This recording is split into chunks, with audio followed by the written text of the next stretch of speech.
A Christmas Carol, page 265, scene 4, the spirit of Christmas present. A light comes on. Scrooge becomes aware of it and goes slowly to it. He sees the second spirit, the spirit of Christmas present, who looks like Fezziwig. Fezziwig! Hello, Scrooge. But you can't be, not Fezziwig. Do you see me as him? I do. And hear me as him? I do. I wish I were the gentleman, so as not to disappoint you.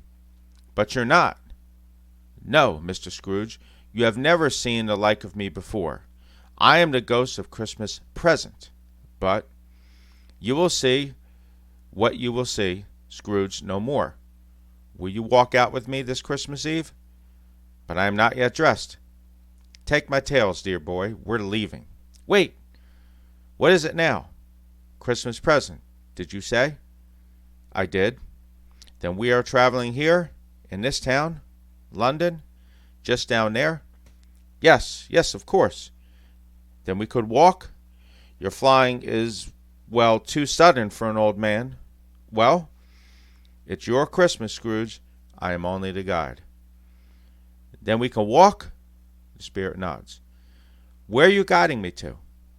Bob Cratchit's. My clerk? You did want to talk to him. Scrooge pauses, uncertain how to answer. Don't worry, Scrooge, you won't have to. Trying to change the subject to cover his error. Shouldn't be much of a trip. With 15 bob a week, how far off can it be? A world away, Scrooge. At least that far. Scrooge and the spirit start to step off a curb when a funeral procession enters with a child's coffin, followed by the poorhouse children who are singing. Seated on top of the coffin is the little girl. She and Scrooge look at one another. That is the way to it, Scrooge. The procession follows the coffin off stage. Scrooge and the spirits exit after the procession. As they leave, the lights focus on Mrs. Cratchit and her children. Mrs. Cratchit sings as she puts Tiny Tim and the other children to bed, all in one bed. She pulls a dark blanket over them. When you wake, you shall have all the pretty little horses, black and bays, dapples and grays, all the pretty little horses. To sleep now, all of you. Christmas tomorrow. She kisses them and goes to Bob Cratchit, who is by the hearth. How did our little Tiny Tim behave? As good as gold and better, he told me, coming home, that he hoped the people saw him in church because he was a cripple, and it might be pleasant to them to remember upon Christmas Day who made the lame to walk and the blind to see. He's a good boy. The second spirit and Scrooge enter. Mrs. Cratchit feels a sudden draught. Oh, the wind! She gets up to shut the door. Hurry! He nudges Scrooge in before Mrs. Cratchit shuts the door. Hardly hospitable is what I'd say. Oh, they'd say a great deal more, Scrooge, if they could see you. Oh, they should, shouldn't they? Oh, yes. I think they might. Well, I might have a word for them. You're here to listen. Oh, yes, all right.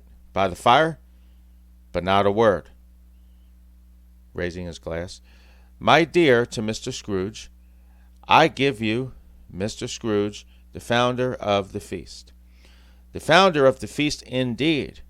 I wish I had him here. I'd give him a piece of my mind to feast upon, and I'd hope he have a good appetite for it. My dear, Christmas Eve. It should be Christmas Eve. I'm sure when one drinks the health of such an odious, stingy, hard, unfeeling man as Mr. Scrooge. You know he is, Robert. Nobody knows it better than you do, poor dear. I only know one thing on Christmas, that one must be charitable. I'll drink to his health for sake, and the days not for his. Long life to him. A Merry Christmas and a Happy New Year. He'll be very merry and very happy, I have no doubt. If he cannot be, we must be happy for him. A song is what we needed, Tim. Shush! I've just gotten him down, and he needs all the sleep he can get. If he's asleep on Christmas Eve, I'll be much mistaken, Tim. He must sing, dear. There is nothing else that might make him well. Yes, Father? Are you awake? Just a little. A song, then. The children awaken and, led by Tiny Tim, sit up to sing, What Child Is This? As they sing, Scrooge speaks. He holds up his hands. All stop singing and look at him. I have seen enough. When the spirit signals to the children, they leave the stage, singing the carol quietly. Tiny Tim remains covered completely by the dark blanket, disappearing against the black. Tiny Tim, will he live? He is very ill. Even song cannot keep him whole through a cold winter. But you haven't told me, imitating Scrooge. If he be like to die, he had better do it and decrease the surplus population. Scrooge turns away. Erase, Scrooge, those words from your thoughts. You are not the judge. Do not judge, then. It may be that in the sight of heaven you are more worthless and less fit to live than millions like this poor man's child. Oh, God! To hear an insect on a leaf pronouncing that there is too much life among his hungry brothers is the dust. Goodbye, Scrooge. But there is no happiness in Christmas present. There is. Take me there. It is at the home of your nephew. No, disgusted with Scrooge. Then there is none. But that isn't enough. You must teach me. Would you have a teacher, Scrooge? Look at your own words. But this first spirit gave me more. He was Christmas past. There was a lifetime he could choose from. I have only this day, one day, and you, Scrooge. I have lived my fill of both Christmas present. Now must be gone at midnight.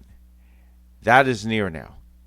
He speaks to two beggar children who pause slyly at the far side of the stage. The children are thin and worn. They are barefoot and wear filthy rags. Come, they go to him. Is this the last spirit who is to come to me? There are no spirits. They are real. Hunger, ignorance. Not spirits, Scrooge. Passing dreams. They are real. They walk your streets, looking to you for comfort, and you deny them. Deny them not too long, Scrooge. They will grow and multiply, and they will not remain children. Have they no refuge, no resource? Again, imitating Scrooge. Are there no prisons? Are there no workhouses? Tenderly to the children. Come, it's Christmas Eve. He leads them off stage.